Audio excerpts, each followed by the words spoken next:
My name's Heather, and today I'm going to talk about the book Complicit by Peter Oborne. That's new, and it discusses the complicity of the British political and media class in Israel's genocide in Gaza. So, this book is, I think, really powerful in laying out everything that I know a lot of us have been following, but laying out in detail and with footnotes all of the terrible acts of ignorance, stupidity, and downright deception, and sometimes even outright support for genocide that we've seen in this country. And seeing it all like that is pretty stark and pretty bleak. There are moments of, I would say, a little bit of hope where he looks at the protests.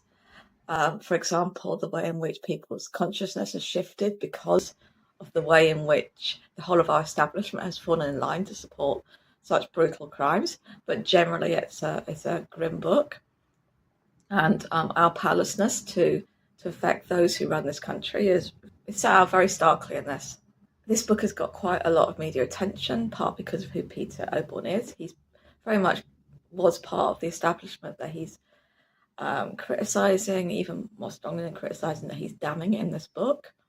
He worked at, let me get the list, Telegraph, The Mail, Evening Standard, Express, Spectator. He was actually a political editor for The Spectator, which is a very right-wing outlet. He actually resigned from the Telegraph because of his own shift of consciousness over issues which predates Gaza. And he moved to Middle East Eye, which is an actively pro-Palestinian news outlet. And he sees the struggle of the Palestinians as very much one of a struggle against colonialism, and draws comparisons with other struggles against colonialism. And so he's very much someone who's changed sides, a traitor to his establishment class, I would say. And so in that sense, it's very useful to have this book, not just because it's very eloquent and very powerful in itself, but because of who's written it and the access that he has to get coverage for this, and the respect that he has from people who might not necessarily pay attention to a book if it was written by someone without that background. So I'm going to say, like I say, this has got a fair bit of coverage, so I'm not going to focus too much on the main points that are out there. I'll just outline those. Then I'll go on to discuss some of the more interesting and perhaps neglected aspects of this book. So let's start where the book starts, which is with the South Africa's case to the International Court of Justice against Israel for genocide. He starts here for two reasons. The first is, I'm going to quote him here because I think Peter has a really beautiful way of writing. I really liked it. And so I'll quote from him quite a lot, so you can see that style. It's much more eloquent than I could ever put things. So his argument is that this case sets out a key opposition that underlies our understandings of Gaza. So to quote, "It's an epoch-defining clash between the two conflicting visions that have shaped the world since 1945. On the one hand, the idea of a universal order upholding human rights for all. On the other hand, a restrictive application long favoured by the United States, Britain, and other former empires, a constricted justice that effectively excludes the global majority." So yes, we very much, I think, had seen that before, the way in which human rights is exploited by the powerful and is applied very selectively only to their enemies and not to their allies, and is used to create a very unfair world order. But I think that Gaza has, more than anything, brought that to the surface, shown the complete disregard that the so-called civilized nations have for human rights in reality, when they are blatantly and repeatedly smashed by one of their close allies. The second reason that Peter starts the book and actually returns to many times this South Africa versus Israel case is that it establishes legal complicity. He notes that the Foreign Office, after the verdict by the International Court of Justice that Israel was plausibly accused of genocide. They issued a very unusual statement declaring that it was wrong and provocative of South Africa to bring the case, and saying that they don't believe it's genocide.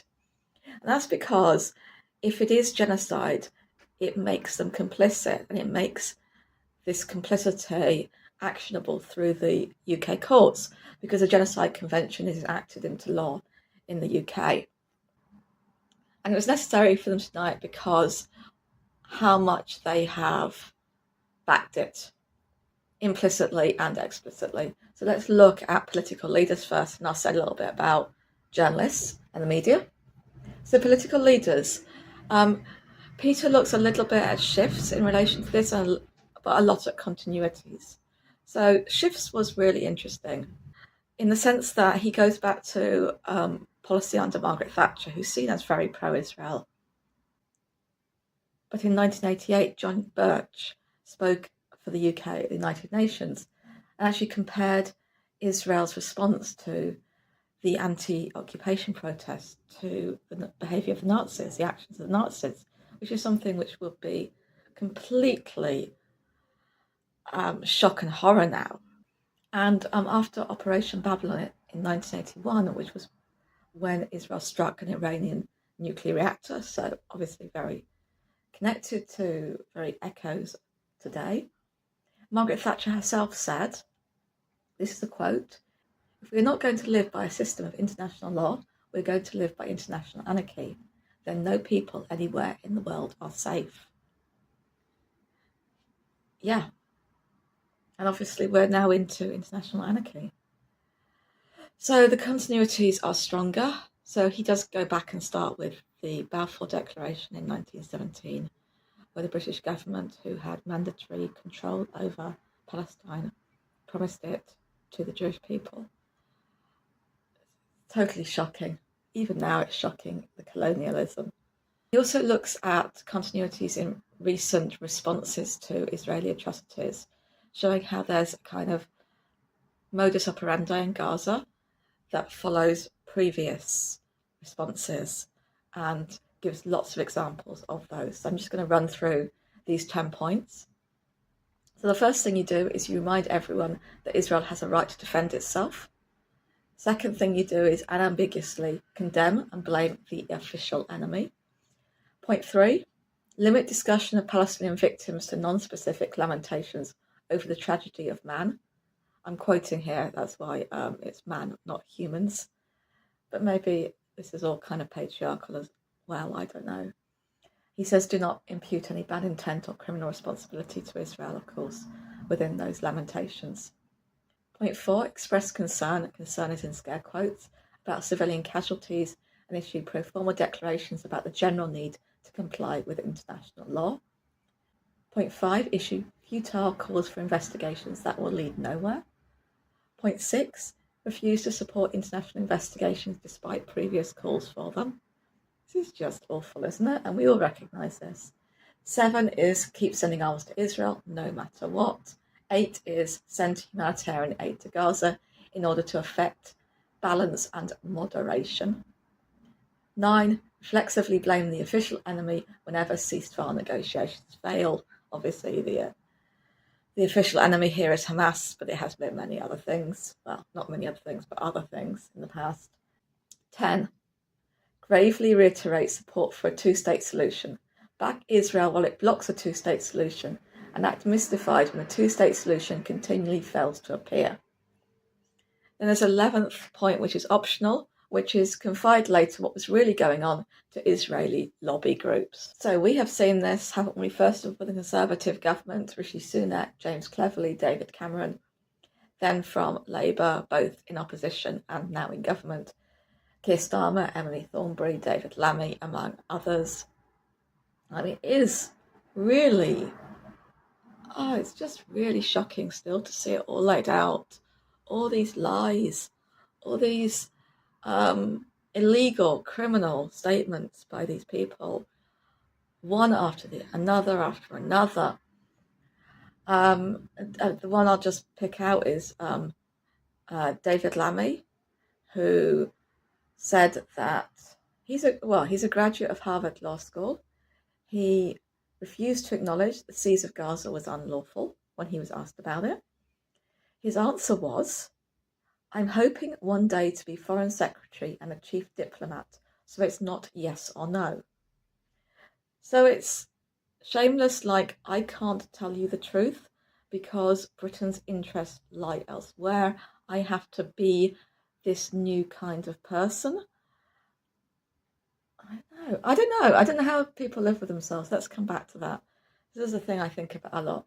So we've seen all these horrible things that the British government's done in providing diplomatic cover in the United Nations and elsewhere for Israel, in refusing to stop arms sales to Israel, in flying surveillance missions over Gaza and giving that intelligence to the Israelis, training Israeli troops, not recognising the actions of the International Criminal Court, International Court of Justice, and attacking or joining Israel's attack on UNRWA, who supply, who keep Gazans alive, keep Gaza going. And we see the hypocrisy. He's really good at exposing, for example, how when Israel attacked UNRWA, they just did a kind of flimsy document with no evidence, and the UK government defers that and says, yeah, that must be true. We must take action. We must defund this organisation, this terrorist organisation, straight away. This was evidence. If people who don't remember, this was evidence that a few, maybe 10 or 11 UNRWA employees had taken part in, I say evidence, it wasn't evidence, but that they'd taken part in the 7th of October attacks. And yeah, when there's huge evidence laid out in great detail of genocide by South Africa, they're like, instantly dismiss it. Another interesting example, and stark example, is that the way in which British troops treated Iraqi detainees, there was strong condemnation of that from the British government at the time. When there's much worse treatment of Palestinian detainees by the Israeli government, there isn't condemnation of that by the British government. Even when token gestures are made, like cancelling trade talks, straight after that, like a week later, our trade envoy to Israel, Lord Austin, we shouldn't have to call these people Lord. It's just shocking. We should think of horrible words for them. But he turns up in Israel to like make a big play, and he didn't need to, because actually we were selling fuckloads of arms to Israel. Let's get the stats from Peter's book. He says Britain exported more pounds worth of military equipment in the final 3 months of 2024, after the suspension of 29 export licences by the Labour government, than it had done in the years 2020 to 23 combined. Politicians, let's go on to media and journalists. So he does do a really good chapter on Maccabi Tel Aviv fans and what happened in Amsterdam when they visited there for an away match, and the way in which that was misreported by the media on a massive scale to make out that these violent and racist fans who had shouted violent stuff and violently committed racist attacks against people in Amsterdam were portrayed as innocent victims of racism and violence against them. And this is one where you really wanted to be brought up to date because of the recent craziness around the police decision to ban Maccabi Tel Aviv fans from coming to an away match in Birmingham. Yeah, but it isn't, but it's still very useful. And all of this book is very useful in really giving you, as a reference work, I guess, if you want to know exactly what happened, if you want to respond to people telling you, but there was this message, there was this thing happened, then you can go back and really find out, no, actually, this is the sequence of events that happened in Amsterdam. This is the thing that this person said on this day. This is what Israel did then. It's got everything in it, this book. I think Peter is particularly concerned with the complicity of journalists because he is a journalist. And He talks about being at a memorial service. This is going back to before the genocide started, and it's memorial for Shireen Abu Akleh, the Palestinian American journalist who was murdered by Israeli forces. And he looks round and he says, to quote, "The BBC, Sky News, the New York Times, the Associated Press, the AFP, none of these media organisations had a presence at the service. This indifference to killing of one of their colleagues foreshadowed British media indifference to Israel's slaughter of media workers operating in Gaza." And just to really show this mass slaughter, the Vietnam War, in its 28 years, 63 journalists were killed. In the first 11 months of the Gaza genocide, more than double that was slaughtered. And Peter talks very movingly about his colleagues from Middle East Eye who are on the front line, who are doing reporting from Gaza, and about the effect on them and about the bravery of them. He talks about sort of obvious omissions from the British coverage. So the Hannibal Directive is one which barely gets mentioned, which is the fact that Israel has a policy, or which they used definitely on when Hamas attacked them, of killing their own people rather than allowing them to be taken hostage, because allowing them to be taken hostage would mean they'd have to, in exchange for release of those hostages, have to release the Palestinians they've taken hostage and imprisoned, either for crimes of resistance, so-called crimes of resistance, or for no crimes at all, just through the system of administrative detention. The other thing is the Dahir Doctrine, and this is that Israel deliberately targets civilians. So, and it has a record of doing so in Lebanon and in Gaza. Civilians are killed and maimed, and to quote, "This happens not as collateral damage or as a result of unscrupulous enemies hiding behind innocent populations, but as a deliberate strategy." Okay, so you know what the book says now. So what I want to do in the rest of this video is to talk about two things that I think are not so much discussed about the book and are really important. One is its focus on the right-wing lobbies for Israel, rather than just those on the ostensible liberal left, like Labour Friends of Israel. And the second is the way in which it tries to understand why and how this happens, that we have an entire establishment running cover for a genocide. So, the focus of the right. Yeah, we do tend to focus on, the terrible Labour Party, and it is terrible, and organisations aligned to it and within it, such as I said, Labour Friends for Israel or Jewish Labour Movement. But the right is really bad and really influential too, and we should pay attention to it. And Peter does give us a lot of background on that, which was new to me in some cases.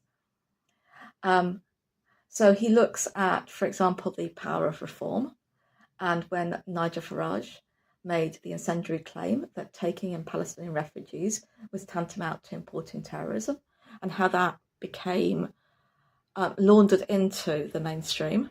To quote Peter, it was being repeated very soon afterwards in yet more invidious form in the mainstream media, and probably helped to frame policy for the Sunak and Starmer governments. So we're very used to, on Brexit, thinking about the way in which Farage was able to migrate quite right-wing arguments into the mainstream, and similarly with immigrants.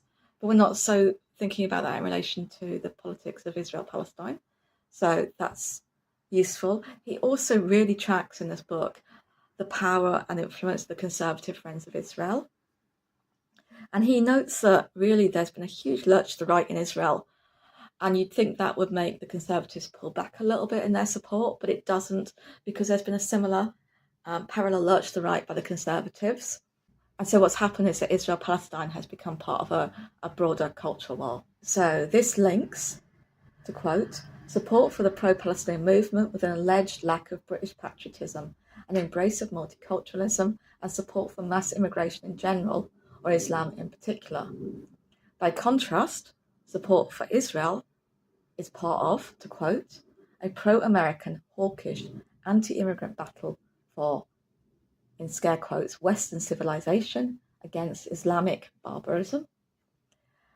This is a softer end of a wider trend that has seen Israel championed by the global far right, which lauds that state's unabashed racist supremacism as a validation and vanguard of its own ethno-nationalist project. So yeah, having a Jewish supremacist state is obviously a good precedent if you want a white supremacist state, as well as this new culture war rhetoric and the ethno-supremacism. You've got the kind of previous war on terror.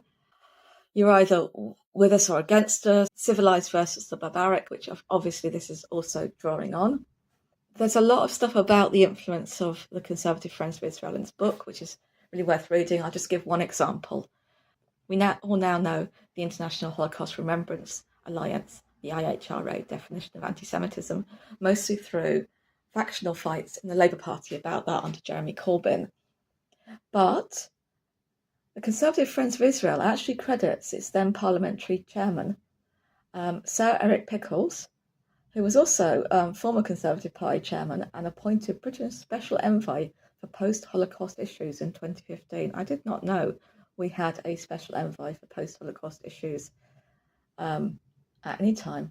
Anyway, so they credit him as having played an instrumental role in the IHRA's endorsement, both of the definition and of those examples, which conflate criticism of Israel with anti-Semitism.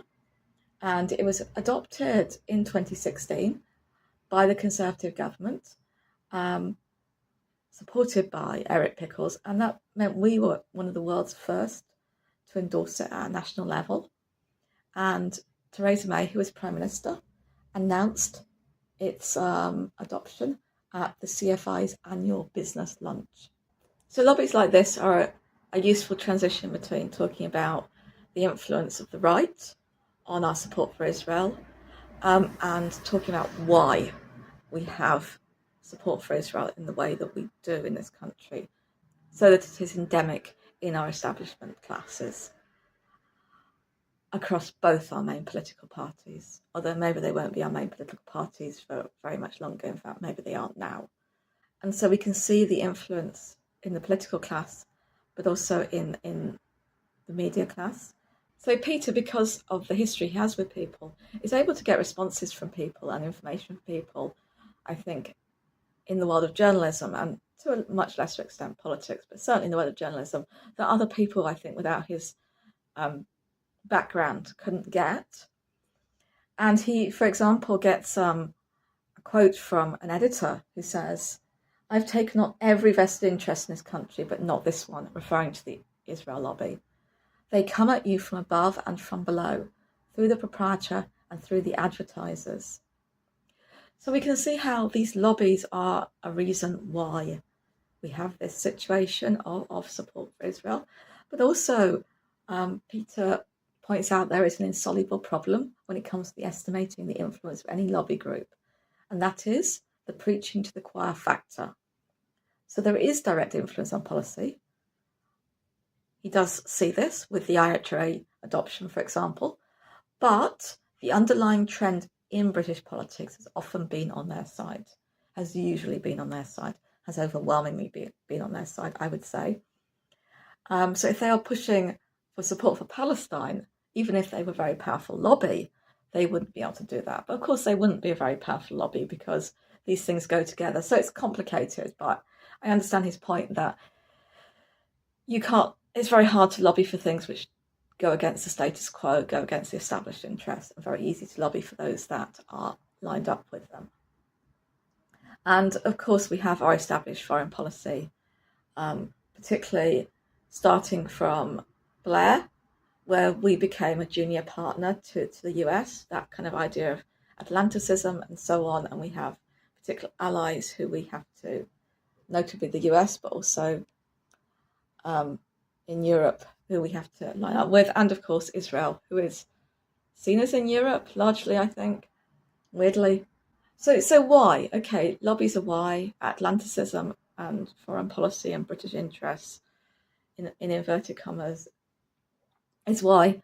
But it still is very hard to understand why individual journalists do the things that they do, why they don't speak out, why they're so seemingly taken in, why politicians go from, and it's all of them, isn't it? It's Keir Starmer, it's Shabana Mahmood, all of these people who previously had spoken and supported Palestine in different ways, go to not even being able to articulate distress at the brutal loss of life. It is perplexing, and this is the question which perplexes many of us, and maybe it's not a very important question. I sometimes wonder that, whether it doesn't matter that these people can do this criminal support for genocide. It simply matters that they do it and that we have to fight it. But it is something that people ponder. It's something that Peter ponders and that he tries to get to grips with. So I'm going to quote at length here from the introduction. I found myself grappling with an overpowering question. How is it that so many British public figures, both politicians and journalists, have been happy to justify, enable, and in some cases actually to applaud Israeli atrocities and the slaughter of Palestinian civilians? These are not evil people. For the most part, they think of themselves as decent and kind. They believe that the actions of the Israeli armed forces are admirable, morally correct, and justified. This led them to become part of the same barbaric, immoral, and homicidal universe as Netanyahu and Ben-Gvir, joining them as they waged war on the United Nations, the International Court of Justice, the International Criminal Court, Amnesty International, and the international order that Britain played a significant role in constructing after World War II. In this process, they have enabled the criminal slaughter of countless innocent Palestinians. This is hard to understand, let alone to explain. So I'll say a little bit. I mean, Peter does promise to explain this straight afterwards. I don't think he does, but I think maybe this is unexplainable. And he does try. I'll say some things about what he says. So he looked, for example, at when Keir Starmer was still a barrister before he became a politician, when he was part of the team who put the case to the International Court of Justice that Serbian forces had committed genocide against the Croats.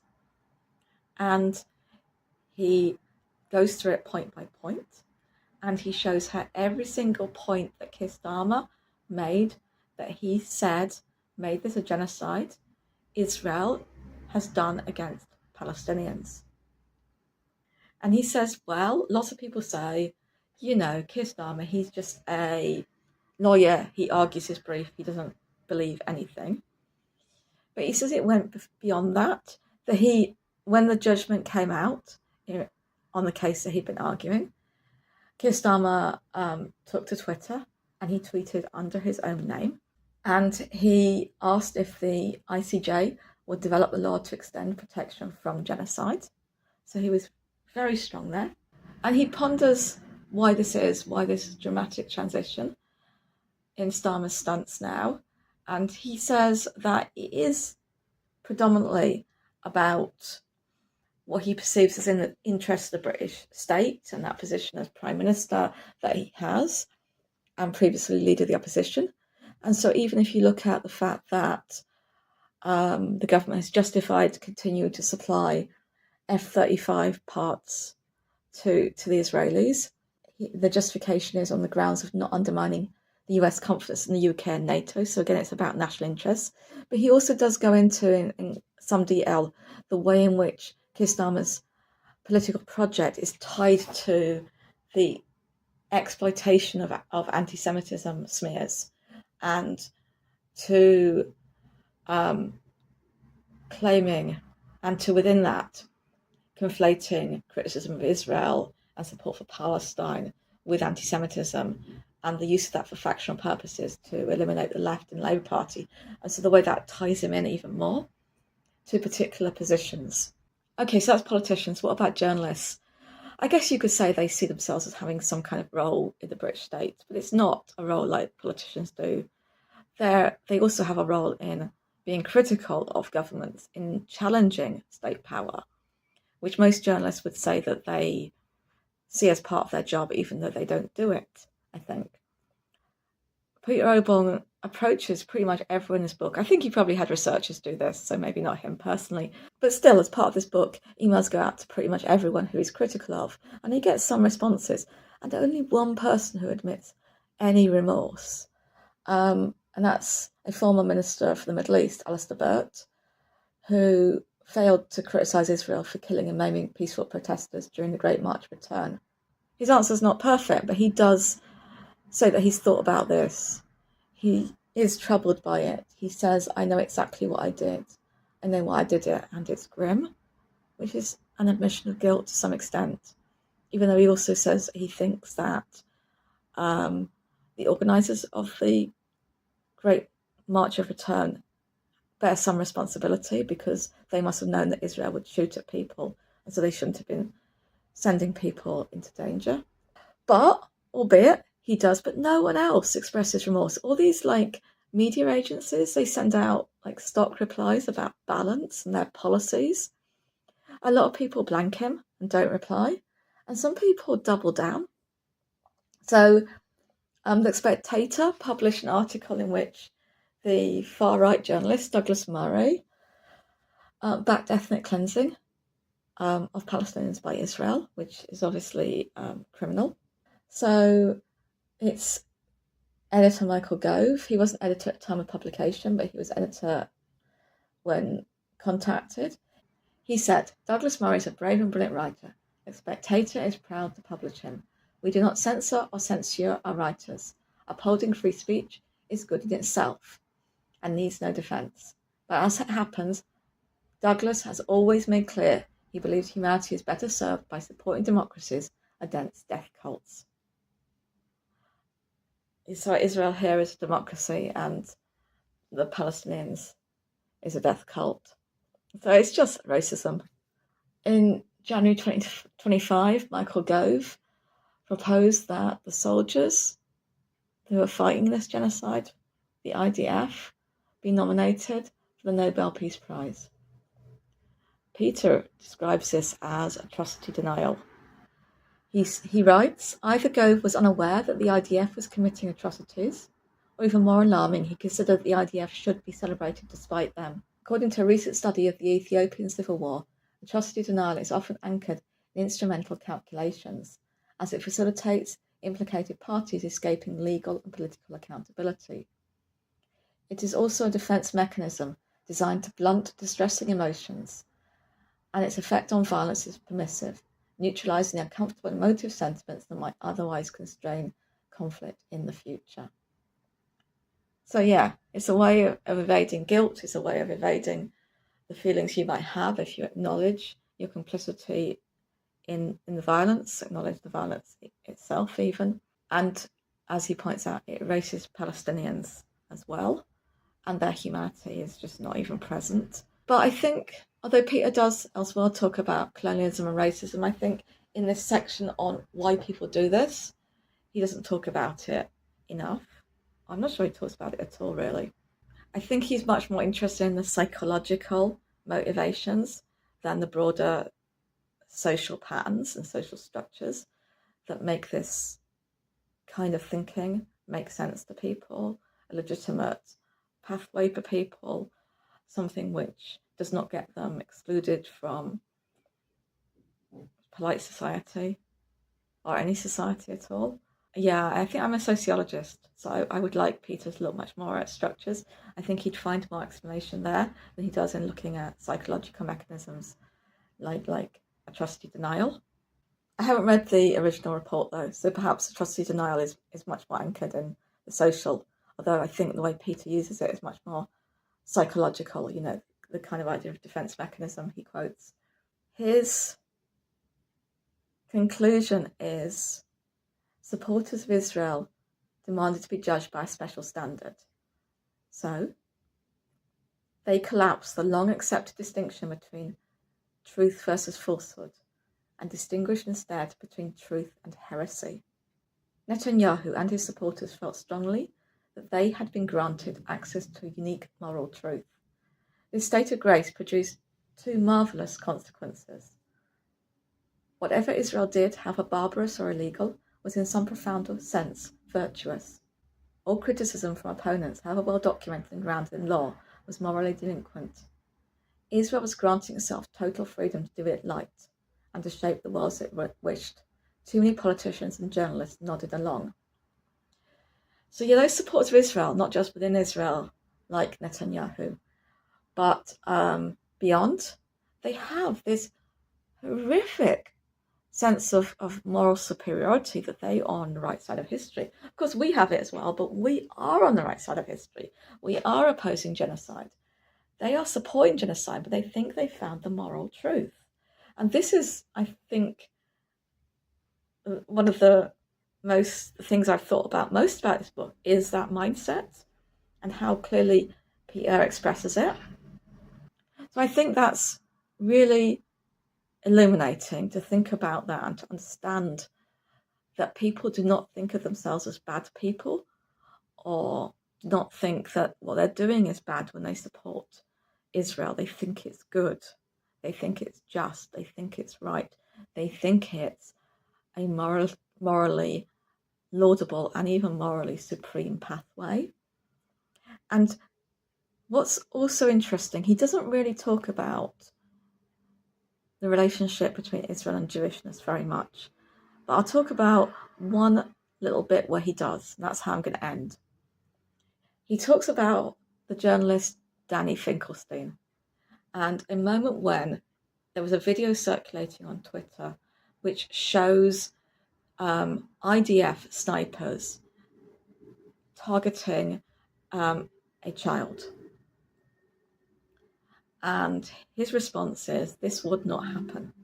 And so what Peter points out is that in order to do this, in order to tweet that this is impossible, Danny Finkelstein has to detach himself from the evidence of his own eyes. So he talks about how part of the reason why people support Israel is a deep-seated reluctance to get to grips with the facts. Some Britons believe so strongly in the state of Israel they cannot accept it would do anything immoral. And he talks about Danny Finkelstein's background, that he's Jewish, that his close family survived or didn't survive the Holocaust in different cases, that he's written about this, that this is a very strong part of his identity. He says, I've bumped into Danny Finkelstein for 30 years. This is Peter. We've sometimes argued, but we've always made up our differences, and I think been glad to see each other on the rare occasions we meet. I know from his many friends that Danny is a man of integrity, personal kindness and decency. I am quite certain he was communicating in good faith. While writing these words, I have been asking myself whether, had I come from the same family heritage as Finkelstein, I might have reached the same conclusions about the uses to which Israeli drones can be put. It's quite likely I would. Oh yeah, it's not an Israeli sniper targeting a child, it's an Israeli drone. I got that wrong, sorry. But Israeli snipers target children as well, so it happens, and I think Danny would have said the same thing about those. I think he's much too kind here. Well, let's come back to that. Let's finish off what Peter says. He also points out that to inform himself, Lord Finkelstein, again, we should not have to call these people Lord, and I don't know why Peter does it. It shows a kind of sentimentality towards these people, a generosity to them that I just don't think they deserve. But, it's nice that Peter is a better person than me, perhaps. But anyway, this Finkelstein criminal would need to step away from respectable media outlets. He'd have to go to Al Jazeera, Declassified, Electronic Intifada, Jobs Like News, Palestine Deep Dive, 972 Magazine, Middle East Eye. Or, okay, fair enough, those are not mainstream media outlets. But this is interesting because Peter then says, he'd have to go to mainstream human rights authorities and the United Nations. It's like, well, that's not that hard, right? I mean, it might be a bit weird to go to Electronic Intifada, but going to the United Nations, going to Amnesty International. And Peter says, well, it's unlikely he's done so. Like the rest of the British government elite, he lives in a parallel world. And I think this is too kind. He could just look at the video. That's the other thing. Peter points out that he's denying the evidence of his own eyes. He's watching a video and not seeing it. It's not hard to find this stuff. And as Peter also says, to quote, there is overwhelming evidence of Israeli barbarism. And yeah, it goes back to that mindset again, but there is also a responsibility to find this evidence, to look at it, to take responsibility for it if you are Jewish, because it's being conducted in our name. And Tony Lerman writes about this quite a bit before the Gaza genocide started in 2012 in his book, The Making and Unmaking of a Zionist. He asks, what should taking responsibility for the dispossession and dehumanizations of the Palestinians mean? And he does say that there's a responsibility in us to look as Jewish people. And I think that while it is difficult if you're brought up Zionist and you're in a community which is Zionist, where questioning Israel publicly is, and even privately in some contexts, but certainly publicly, is going to be attacked, is going to make people question you, is going to put your friendships and your way of life, it's going to make that difficult, it's going to challenge that, and it's going to challenge your sense of self and your identity. It doesn't matter, actually. Even that is not an excuse. Okay. I'm going to end with pretty much where Peter Oborne ends. I'm going to read from the conclusion. Damn those who didn't care. Damn those who did care but were afraid to act. Damn those who intimidated them into inertia. Damn the cowards and the careerists. Damn those who put power before morality. Damn the pragmatists. Damn those who had their doubts but didn't voice them. Damn those who didn't know. Damn those who didn't want to know. Damn those who didn't understand. Damn those who didn't want to understand. So he is damning Danny Finkelstein here, even as he's apologising for him elsewhere in the book. It is a very powerful book. It is very stark to see these things laid out. I would recommend reading it. I would recommend talking about it and sharing it. Thank you for watching. It's been really nice to get my channel going again. And if there's things that you want me to make videos about, I think I lost my voice a bit in the whole kind of just watching the genocide. I didn't think there was anything I could say that other people weren't saying much better than me with much greater knowledge and background. But maybe if there are things you want me to talk about, that would be really good to know. And obviously I'm making videos as when I speak about things, I'm speaking as someone Jewish, and I don't think that should be foregrounded. I'm very uncomfortable with the way in which Jewish people are presented within the movement as somehow spokespeople for it. But I also understand that there is an importance to speaking out given what is done in our name. So I feel very conflicted about that. So if people have thoughts about that or about this video generally, please put them in the comments. I really enjoy reading the comments. When I can, I try to respond to them.